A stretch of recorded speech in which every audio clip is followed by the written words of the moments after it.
साहब जी, अब तो दे दो मेरे पैसे, क्योंकि कल होली है और होली के लिए ना घर में कुछ भी सामान नहीं है। बच्चों के लिए थोड़ा सा सामान लेके जाना है, मेरे पैसे दे दो। अबे तू पागल है क्या? हर जगह पैसे दे दो पैसे दे दो, मुंह उठाकर चली आती है। जा, मेरे पास नहीं है पैसे, मैं यहाँ पर ना किसी काम में बिजी हूँ। साहब जी, मैं आपका काम थोड़ी ना रोक रही हूँ, मैं तो बस अपनी मजदूरी के पैसे मांग रही हूँ। आप मेरे पैसे दे दो और मैं चली जाऊंगी।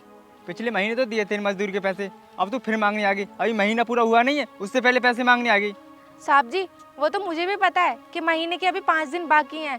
मैंने तो आपसे पैसे के लिए इसलिए बोल दिया क्योंकि कल की होली है और होली पे सबको पैसे की ज़रूरत पड़ती है। मैं तो बस इसलिए पैसे मांग रही हूँ आपसे। मेरे पास ना होली के खर्चे के लिए 1 भी रुपया नहीं है। मेरे बच्चों पर मेरे पर रहम खाओ, मेरे को पैसे दे दो। और साहब जी, आप ना इस महीने की तनख्वाह में से पैसे काट लेना, पर आज मुझे पैसे आप जरूर दे दो क्योंकि कल ना होली का त्योहार है। अरे तू पागल है? मेरे पास क्या पेड़ है जो मैं पैसे हिलाकर तुझे दे दूं? वो तो मुझे भी पता है कि कल तेरी होली का त्योहार है, तो तू अपना त्योहार जाकर मनाना। मैं कौन सी होली रोक रहा हूँ तेरी मनाने के लिए? तू गरीब है, इसमें हमारी गलती नहीं है, और हम अमीर है तो इसका मतलब ये नहीं है तुझ जैसे गरीब को यूं ही पैसे बांटते फिरें। साहब जी, ये तो मुझे भी पता है कि मैं गरीब हूँ तो आपकी गलती नहीं है। मैं तो बस आपसे अपने हक के पैसे मांग रही हूँ क्योंकि मैंने आपके यहाँ पे मजदूरी करी है और जितने दिन मैंने मजदूरी करी है आप मुझे उतने पैसे दे दो। मैं आपसे ज़्यादा पैसे नहीं मांग रही हूँ। अब तू ना अपनी ज़्यादा ही जुबान चला रही है।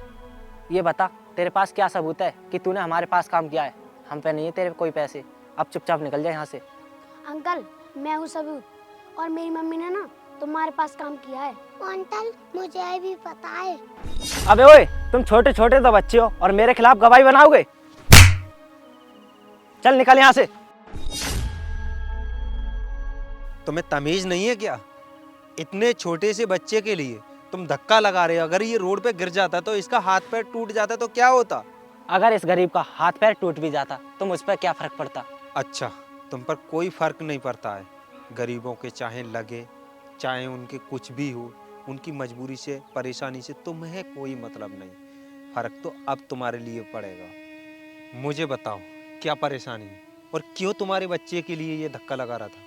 साहब जी, मैं इनके यहाँ पे ना मजदूरी करती थी और मैं इनसे अपने पैसे मांगने आई थी, तो इन्होंने मुझे ना बोल दिया कि तूने हमारे यहाँ पे कोई मजदूरी नहीं करी और ना ही हम तेरे पैसे देंगे।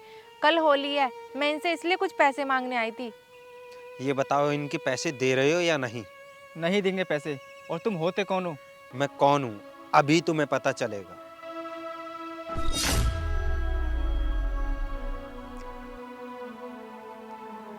हेलो शर्मा जी, जो मैनेजर की पोस्ट पे है नहीं,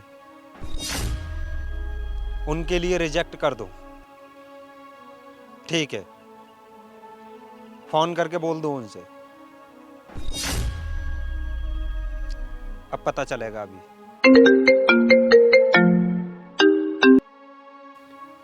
हेलो महावीर, किशन को और आपको मैनेजर की पोस्ट से हटा दिया गया है और आप लोगों की जगह किसी और को भर्ती कर दिया गया है।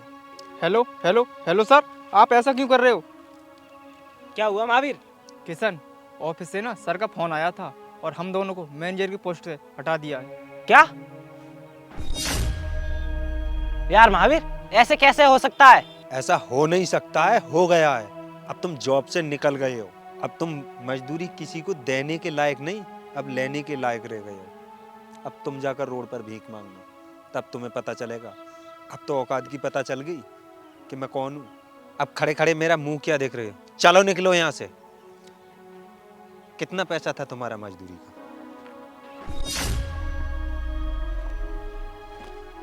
ये लो, इतने पैसे में तो तुम्हारी होली अच्छे से हो जाएगी ना। साहब, आपका बहुत बहुत धन्यवाद, हम गरीब पर इतना रहम खाने के लिए। भगवान आपको हमेशा खुश रखे। जाओ, अब तुम अच्छे से होली मनाना, और कोई परेशानी हो तो मुझे बता देना। ये लो, इस पे मेरा नंबर लिखा हुआ है।